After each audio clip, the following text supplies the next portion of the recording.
Caroline is the co-founder of the Me Too Orchestra, the world's only classical music organization created for individuals living with mental illness and the people who support them.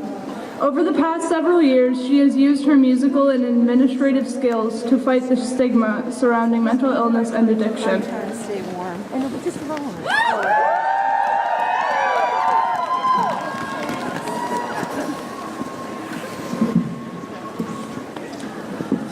Studies tell us that 1 in 5 people, perhaps as many as 1 in 4, will experience a mental illness during their lifetime.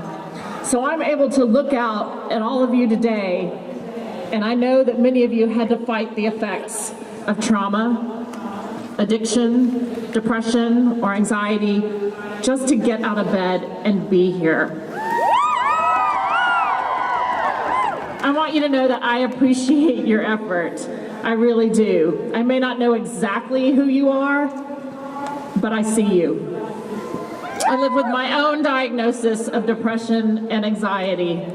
So if you're fighting the darkness today, please remember that you are never alone. There are other people that feel this way too. In 2010, I met Ronald Brownstein, the man who would become my husband. Ronald is a proud Jewish man who grew up in the Squirrel Hill neighborhood of Pittsburgh.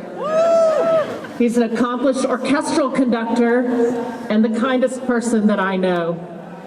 He also lives with a diagnosis of bipolar disorder.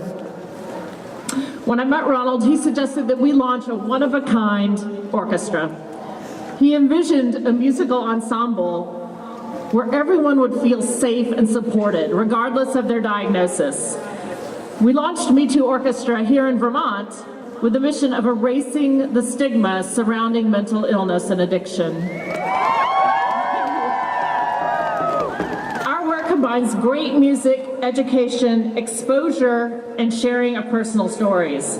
Today, we make music with the most amazing people, many of whom live with illnesses such as bipolar disorder, schizophrenia, addiction, anxiety, PTSD, and dissociative identity disorder. They come from all walks of life and constantly remind me that mental illness and addiction are equal opportunity diseases. Please understand, mental illness is not a character flaw. The people that I know that live with mental illness and addiction are some of the strongest human beings on the planet. And yet they often keep their illnesses secret because of the stigma and the discrimination that remain prevalent in our communities. Now, being a woman with a mental illness or substance use disorder can mean living in secrecy. There's long been a societal expectation that women not inconvenience anyone for long with our feelings of pain. We've internalized the messages that we should be independent and self-reliant, and we're supposed to keep our houses in order. Heaven forbid we express our pain and then risk being called emotional or hysterical. Trying to be everything to everyone while dealing with the stigma of mental illness and addiction puts a soul-crushing weight on us. And if you're a woman of color, or if you represent another marginalized community, that weight is even heavier, and the stigma runs deeper. So how do we make a change? I would suggest that you start by creating your own stigma-free zone. How do you do that? I have some ideas. Begin by checking your language. Language is powerful. Please don't use mental illness to describe your character or personal habits. Don't joke that you're so bipolar on a day when you're a bit moody. And don't say you're so OCD just because you have to keep your desk organized a certain way. These are diseases. Please don't diminish that fact by using them as pseudo punchlines. Another thing we can all do is to talk about suicide. A lot of people die unexpectedly or suddenly. This is code for an epidemic that we must face. It's like we can't talk about it because we're afraid we're going to catch it somehow. Nobody's going to catch suicide, but people will continue to die as a result of their battles with depression if we don't at least talk about it. It's a dishonor to the deceased if we don't acknowledge their truth. And I would add that the same is true when someone dies from an overdose. We as citizens must demand that our police forces receive training so they can de-escalate the situation when someone is in a psychiatric crisis. They also need to know how to keep someone safe once they're in custody.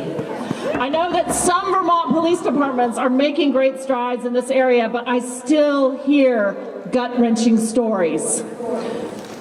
I have a friend who was in a psychiatric crisis, and the police took her to a cell, and they left her there with her keys, which she promptly used to cut her wrists. That didn't need to happen.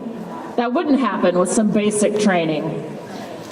In another incident, this same young woman was taken by the police to the hospital during a psychiatric crisis, and they just dropped her off and left, like a taxi service. Surely the police and our hospitals can do better than this. I can tell you that if she'd been having chest pain, it wouldn't have ended the same way. For some reason, when a person's brain betrays them, we seem to respond with either extreme fear or gross disregard. Neither response is appropriate. It's our responsibility to expect more and do more for our family, friends, and neighbors. With that in mind, I implore you to take a stigma-free heart into the voting booth with you. Support candidates who will make mental health a priority and ensure positive changes to what is, frankly, a horrifying mental health care system in Vermont. In Vermont, with people with acute mental illnesses are waiting for days and sometimes longer than a week in the emergency room just trying to get a bed. This is beyond unacceptable. Let's elect leaders who will provide funding and make the necessary changes so nobody in a psychiatric crisis is left waiting for days in the emergency room.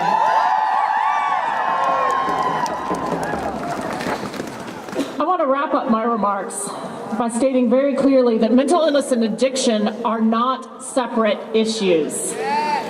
Just like other mental illnesses, addiction is a disease. You would be hard-pressed to find any woman with a substance use disorder who does not also live with a co-occurring mental health diagnosis.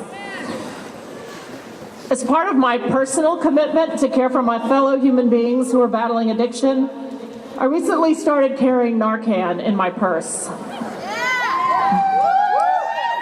Narcan is the nasal spray that is used to reverse the effects of an opiate overdose. I carry it in the front pocket of my purse, right next to my lipstick.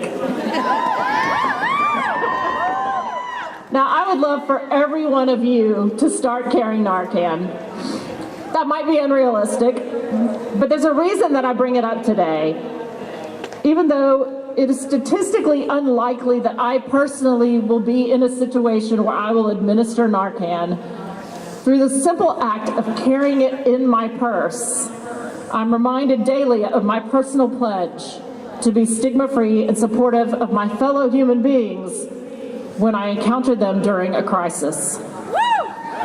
I've taken a personal pledge to intervene in a positive way. It feels great, and it's empowering. So would you be willing to make a pledge to be stigma-free in 2019? Can you say it with me? We are stigma-free. We are stigma. One more time. We are stigma-free. Thank you. Please make a serious pledge to be a champion for those living with mental illness and addiction. Together we can make our communities healthier and stigma-free for everyone. Thank you. Please understand, mental illness is not a character flaw. The people that I know that live with mental illness and addiction are some of the strongest human beings on the planet.